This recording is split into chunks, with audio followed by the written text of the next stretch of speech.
राधे साथियों, जैसे कि भाई अपना कल एक्सरसाइज 8.1 कंप्लीट हो चुकी थी। आज चलेगी एक्सरसाइज 8.2। 8.2 में क्या डायरेक्ट क्वेश्चन है। कैसे हैं क्वेश्चन डायरेक्ट है। इसमें क्या है, तुम्हें वैल्यू अगर पता हो, जैसे sin 0, sin 45, sin 30, sin 60, अगर तुम्हें इनकी वैल्यू पता है तो क्वेश्चन दे रखा होगा, उसमें तुम्हें बस वैल्यू पुट करनी है और आंसर तुम्हें निकालना है। बस कैलकुलेशन का खेल है इसमें, ठीक है। अगर तुम्हें देखो, सबसे पहले एक चीज कर लो तुम लोग सब जो भी हो कि जो टेबल है उसको क्या करो, एक कागज पे प्लेन पेपर पे लिख लेना। ठीक, मैंने बताया था उसके, तो उसको लिखने के बाद क्या करो भाई, बढ़िया है अच्छे अच्छे उसको तुम्हें दिखाएंगे। तो जहाँ तुम्हारा स्टडी पॉइंट हो, क्या हो स्टडी पॉइंट, मतलब भाई टेबल वगैरह या चेयर वगैरह कहीं तुम डाले हो। अब वो बात अलग है कि कोई चारपाई पर लेने के पड़ता है, कोई इधर उधर लेने के पड़ता है, तो बात अलग है। अब किसी का भैया स्टडी पॉइंट है तो वहाँ पे क्या करना है, जैसे मेरा ये स्टडी पॉइंट है तो मैंने क्या किया, दीवार पर वहाँ पे उसको चिपका दिया। अब ये टेबल ऐसा तो है नहीं कि तुम्हें एक दिन में याद हो जाएगी। अब मैं प्रेशर बनाऊंगा, शायद डंडा भंडा मारूँ तो भैया 10 दिन में तुम्हें याद कर पाऊँ, 10 दिन तक भी ले लोगे। तो ऐसा है, जब तुम पढ़ने बैठो तो तुम्हारी नज़र उस टेबल पे जाएगी, ठीक है। जो चार्ट तुम लगाओगे उस पर तुम्हारी नज़र जाएगी तो ऑटोमेटिकली क्या होगा भैया, तुम्हें वो याद होने लगेगी। अब ऐसे है, जैसे तो हम किसी नए इंसान से मिलते हैं, पहले एक एग्जांपल दे रहा हूँ, समझने का प्रयास करें। जैसे क्या होता है, किसी नए इंसान से हम पहले दिन मिलते हैं तो ज़्यादा लंबी मुलाकात ना रहती, मान लो 1 मिनट की मुलाकात है, ठीक है। या कहीं बाइक पे चल रहा है और हमने किसी को देखा, कोई खूबसूरत सा उसे हमने देखा। अब कितनी देर तक इमेज रहेगी भाई दिमाग में, कितनी देर तक रहेगी, 5-10 मिनट मुश्किल से। दूसरे दिन क्या हो जाएगी, एकदम हट जाएगी। तो ऐसे ही है, जैसे कोई चीज़ हम बार बार देखते रहते हैं। अब फिर मैंने कहा कि हम उसी चीज़ को फिर मुझे देखना है दोबारा, फिर मैंने उतनी टाइम निकला देखा, फिर मतलब क्या हुआ, वही चीज़ रिवाइज हुई। तो फिर ऐसा होगा, अगर मैंने 4-5 दिन तक उसे लगातार देखा तो उसकी क्या है, इमेज बन जाएगी दिमाग में ऑटोमेटिक, ठीक है। और जैसे तुम अपने पापा को कैसे जानते हो, भैया के पापा ये क्या है, तुम शुरुआत से उनसे पापा कहते हुए आ रहे हो, डेली क्या है उनसे सब कॉन्टैक्ट में, समझ रहे हो ना बात को।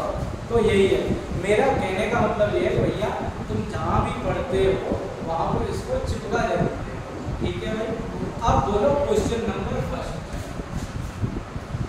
बोलो देखो भाई, फर्स्ट क्वेश्चन है sin 60। बहुत सिंपल एक्सरसाइज है, अगर तुम्हें वैल्यू पता है तो। अभी तो तुम्हें बहुत सिंपल लगेगी, लेकिन भैया 4 दिन तक रिवीजन ना करोगे तो वो किसमें बदल जाएगी, तब में बदल जाएगी। cos 30 प्लस sin 30 और cos 60, ठीक है भाई। ये देखो, अब इसमें ये क्या कह रहा है कि sin 60 × cos 30 plus sin 30 × cos 60। अगर तुम्हें इन सब की वैल्यू पता है तो क्वेश्चन बहुत वाकई बहुत ही सिंपल है। अगर इनकी वैल्यू नहीं पता, अगर एग्जाम में आ जाएगा तो अगर तुम्हें वैल्यू नहीं पता तो फिर काटिए से इस क्वेश्चन को देखते ही लो, कुछ कर तो पाओगे नहीं। अगर कुछ करना है तो भैया इनकी वैल्यू याद करनी पड़ेगी। जैसे sin 60 की वैल्यू होती है भैया √3/2, कितनी होती है, √3/2, ठीक है। और cos 30 की भी होती है √3/2, ठीक, प्लस sin 30 की वैल्यू होती है 1/2, कितनी होती है 1/2, और cos 60 की भी होती है 1/2, कितनी होती है 1/2। ये वैल्यू याद करनी पड़ेगी, ठीक है। √3 और √3 का मल्टीप्लाई करूंगा तो ये क्या हो जाएगा, 3, क्या हो जाएगा 3। 2 × 2 करूंगा क्या हो जाएगा, 1 का 1 में मल्टीप्लाई करूंगा क्या आएगा बेटा, 2 का 2 में करूंगा तो क्या आएगा। अब जिनके डिनोमिनेटर या हर दोनों के समान होते हैं तो वो डायरेक्ट जुड़ जाता है, एलसीएम लेने की जरूरत नहीं। तो भैया 3 और 1 4, आंसर क्या आ जाएगा, कितना आ जाएगा, ठीक है भैया, ठीक है भाई। अब क्या फर्स्ट का सेकंड पार्ट है, ये क्या कह रहा है, 2 tan square 45 degree plus cos square 30 degree minus sin square 60 degree question है। इसमें अगर हमें वैल्यू पता है तो क्वेश्चन बहुत सिंपल है, अगर वैल्यू नहीं पता है तो बैठेगा आराम से, ठीक। तो बेटा सबसे पहले इसमें ध्यान देना, वैल्यू याद करनी है इसकी वैल्यू। देखो ये क्या है, tan स्क्वायर 45, मतलब tan का क्या हो रहा है, स्क्वायर हो रहा है, क्या हो रहा है, स्क्वायर हो रहा है। भाई tan 45 की वैल्यू होती है 1, कितनी होती है 1, तो tan 45 की जगह 1 लिखूंगा और 1 का क्या हो जाएगा स्क्वायर, ठीक है, प्लस cos 30 की वैल्यू होती है √3/2, कितनी होती है √3/2 का क्या कर देंगे होल स्क्वायर, ठीक है भाई, जहां स्क्वायर होगा वो स्क्वायर करेंगे। sin 60 की होती है √3/2, कितनी होती है, ठीक है भाई। अब देखो 2 × 1 का स्क्वायर 1 ही रहता है, 2 × 1 2 रहेगा, ठीक है प्लस। देखो भाई ये क्या फर्स्ट का सेकंड पार्ट है, क्या कह रहा है 2 tan square 45 plus cos square 30 minus sin square 60। अब हमें इनकी वैल्यू बता दूं तो क्वेश्चन बहुत सिंपल है। देखो ये मतलब क्या है, tan स्क्वायर 45 का मतलब है जो tan 45 का हमें क्या करना है स्क्वायर करना है, क्या करना है, तो भाई 2 ऐसे का ऐसे लिख देंगे और tan 45 की वैल्यू होती है 1, तो 1 का स्क्वायर प्लस cos 30 की वैल्यू होती है √3/2, √3/2 का स्क्वायर माइनस sin 60 की होती है बेटा √3/2 का स्क्वायर, सही है। ये क्या हो जाएगा 2 ही हो जाएगा, 2 × 1 का स्क्वायर 2 ही रहेगा, प्लस √3 का स्क्वायर करेंगे तो 3 और 2 का स्क्वायर करेंगे तो 4, फिर वही बात √3 का स्क्वायर करेंगे 3 और 2 का करेंगे तो ये माइनस के ये प्लस के कट गए, आंसर क्या आ जाएगा हमारा। तो भाई फर्स्ट का थर्ड पार्ट है, अब इसमें थोड़ी ज्यादा कैलकुलेशन हो जाएगी, इनको ध्यान से देखते हैं।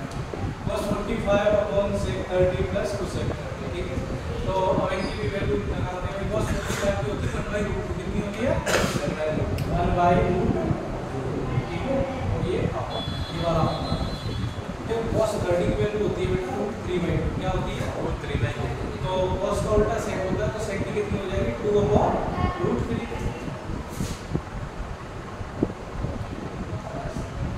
sin 30 की वैल्यू होती है 1/2, कितनी होती है 1/2, अरे सुन रहे यार, sin 30 की वैल्यू कितनी होती है 1/2, 1/2 का क्या हो जाएगा 2/1, मतलब 2 की वैल्यू दे दी, तो यहाँ पे मैं कितनी लिखूंगा, ठीक है भाई, और यहाँ पे ले लो एलसीएम, क्या ले लो एलसीएम, इधर ले लो, ठीक है यहाँ है ये ऐसे लिख लेंगे 1/√2। देखो थोड़ी भी निकाल चुके तो क्वेश्चन समझ में नहीं आएगा, अभी तो इधर उधर भाग रहे बताऊंगा, ठीक है भाई। ये देखो 1/√2 मैंने ऐसे कर ऐसा लिख लिया, अब मैं किस पे काम करूंगा, इस पे काम करूंगा, ठीक, तो यहाँ √3 और 1 का कितना आ जाएगा एलसीएम, कितना है √3 का क्या √3 में देंगे 1 बार जाएगा, कितने बार जाएगा 1, और 1 का मल्टीप्लाई 2 में करेंगे तो 2 ही आएगा, प्लस 1 का डिवाइड हम √3 में देंगे कितने बार जाएगा √3, और √3 का मल्टीप्लाई 2 में कर देंगे तो क्या हो जाएगा 2√3। कुछ समय पहले मैंने तुम्हें बताया था जैसे 4 आ जाते हैं उसमें पहले का मल्टीप्लाई चौथे में करते हैं, दूसरे का मल्टीप्लाई तीसरे में, ठीक है भाई। तो देखो 1 का मल्टीप्लाई किससे होगा √3 से, 1 × √3, ठीक है, और √2 का मल्टीप्लाई किससे होगा 2 प्लस 2√3 से, ठीक है भैया, इतनी बात आ रही है। अब हम इसको और लिखेंगे तो देखो बेटा क्या हो जाएगा, ये √3 रह जाएगा, 1 का मल्टीप्लाई करेंगे, अब देखो इसमें से क्या कॉमन आ रहा है 2, क्या कॉमन आ रहा है, तो क्या हो जाएगा बाहर 2√, ठीक है ना, वो अंदर क्या बचेगा 1 प्लस √3, ठीक है, यहाँ तक कोई देखो।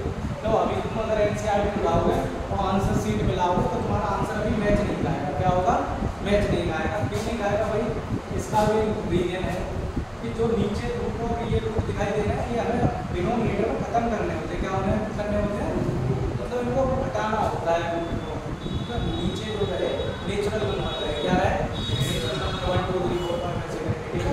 तो अब हम क्या करेंगे 1 + √3 दिखाई दे रहा है तो इसके कॉन्जुगेट मतलब होता है जैसे यहाँ पर +√3 है, ठीक है, और इसी के कॉन्जुगेट का मतलब बोलूँ तो 1 + √3 का हो जाएगा 1 - √3, क्या हो जाएगा, ठीक है भाई, और 1 + √3 को हम ऐसे लिख सकते हैं √3 प्लस, कोई दिक्कत तो है ना, 5 में 4 जोड़ो या 4 में 5 जोड़ो, आंसर 9 ही आता है। तो भाई इसके कॉन्जुगेट से मैं मल्टीप्लाई करता हूँ तो देखो √3 - 1 और √3 - बात तो बराबर है, इसको इससे काट सकते हो तो आंसर तो यही है अभी है भाई, आंसर तो यही। अब दो जोड़ेंगे, देखना अभी और उड़ेंगे, समझ रहे हो बात को? अरे भाई इन दोनों को काट दो, आंसर तुम्हारा यही है, बस इसको हटाने के लिए इन दोनों का ऊपर मल्टीप्लाई कर दिया, नीचे भी कर दिया, बराबर कर दिया। ठीक, अब ध्यान से देखो, √3 का मल्टीप्लाई √3 से करें, ठीक है, कितना हो जाएगा? 3 हो गया।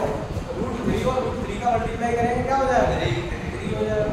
√3 का मल्टीप्लाई बन में करूंगा तो क्या हो जाएगा? माइनस का √3। ठीक है भाई, ध्यान से समझते हैं।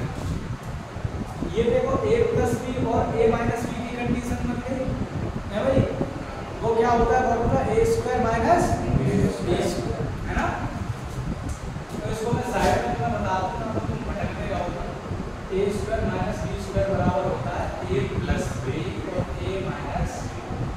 अभी देखो ये वाली कंडीशन अगर बन रही है √3 प्लस 1 और √3 माइनस 1, इसकी जगह मैं क्या लिख सकता हूँ? a स्क्वायर, a की जगह क्या है? √3 का स्क्वायर हो जाएगा माइनस, b की जगह क्या है? 1 माइनस। अब √3 का स्क्वायर बोले तो क्या होता है? 3 और माइनस 1, समझ में आया? ये वैल्यू कितनी आ जाएगी? कितनी आ जाएगी? ठीक है भाई। और एक और चीज यहाँ पर एक और गलती हो गई, इस √2 का और मल्टीप्लाई करना पड़ेगा क्योंकि ये √2 रह गया अभी, ठीक है? तो √2 का ये हम ऊपर कर देंगे, देखो √2 का मल्टीप्लाई ऊपर करेंगे और √2 का ही नहीं, ठीक है? ध्यान से देखते हैं, √2 और √2 का और कर लिया है क्योंकि यहाँ पे नीचे √2 ऊपर भी कर दिया और नीचे भी कर दिया। अब ये √2 का मल्टीप्लाई होगा तो ये 2 हो जाएगा, अगर ये नहीं करते तो ये √2 ही बचता है, इसलिए मैंने करना पड़ा, ठीक है? अच्छा ये तो तुम समझ गए। ये ऊपर वाला मल्टीप्लाई देखो कितना हो जाएगा? √6, तीनों 2 का मल्टीप्लाई करूंगा क्या हो जाएगा? √6, ठीक है? देखो तीनों 2 का मल्टीप्लाई करूंगा क्या होगा? √6, क्या होगा? ब्रैकेट में क्या होगा? √3 माइनस 1। अब चलिए 2√2 और √2 का √2 में करूंगा तो क्या हो जाएगा? 2, क्या हो जाएगा? और 2 का 2 से मल्टीप्लाई करूंगा क्या हो जाएगा? तो देखो इसकी जगह क्या आ गया है? 3 माइनस 1, मतलब मैं ये स्टेप लिख रहा हूँ, नहीं समझने में, a square minus b square, ठीक है भाई? क्लियर हो यहाँ तक? अब देखो इसका मल्टीप्लाई कर लो, √6 का 3 में करेंगे तो क्या आ जाएगा? √18 माइनस √6 का 1 में करूंगा तो क्या आ जाएगा? अब देखो ये कितना? 3 माइनस 1 कितना बचेगा? 2, तो 4 बड़ा। अब देखो √18 को मैं कैसे लिख सकता हूँ? 2 × 18 3 × 9 3 × 1 अंडर रूट में 18 है तो इसके फैक्टर 2√3, तो ये पेयर बनेगा 3√2, क्या लिख सकता हूँ? 3√2, तो इसको मैं लिख सकता हूँ 3√6 अपॉन, यही तुम्हारा देखो आंसर, चेक कर लो। तो अगला क्वेश्चन है फर्स्ट का फोर्थ पार्ट है, क्या कह रहा है? sin 30 + tan 41 minus cosec 60 upon sec 30 + cos 60 + cot 45, इसकी हमें वैल्यू निकालनी है, ठीक है? तो एक एक करके हम सबकी वैल्यू लगाएंगे और सॉल्व करेंगे। तो sin 30 होती है बेटा 1/2 कितनी होती है? 1/2, tan 45 की होती है +1 और cosec 60 की होती है 2/√3। और देखो cos 30 होती है √3/2, तो cos का उल्टा sec होता है तो भाई 2/√3 हो जाएगी, क्या हो जाएगी? 2/√3। cos 60 बेटा हो जाएगी 1/2, cot 45 की हो जाएगी बस, ठीक है? अब हम ऊपर और नीचे दोनों तरफ क्या लेंगे बेटा? एलसीएम लेंगे, क्या लेंगे? एलसीएम। तो यहाँ का एलसीएम देखेंगे क्या हो जाएगा? 2√3, कितना हो जाएगा? 2√3, 2 का डिवाइड √3 में देंगे तो 2 से 2 कट जाएगा, क्या बचेगा? √3 का मल्टीप्लाई करना करूँगा तो √3 आएगा, 1 का डिवाइड 2√3 में दूंगा तो 2√3 बार ही आएगा और 2√3 का मल्टीप्लाई करूंगा तो क्या आएगा? √3 का डिवाइड इसमें दूंगा, √3 से √3 कट जाएगा, क्या बचेगा? 2 का मल्टीप्लाई -2 में दूंगा तो माइनस के। अब बेटा हम इसका एलसीएम लेंगे, कितना हो जाएगा? क्या आएगा? 2√3, क्या आएगा? 2√3, इसका डिवाइड देंगे √3 से √3 कट जाएगा, क्या बचेगा? 2 का मल्टीप्लाई 2 में करेंगे क्या आ जाएगा? 4, क्या आ जाएगा?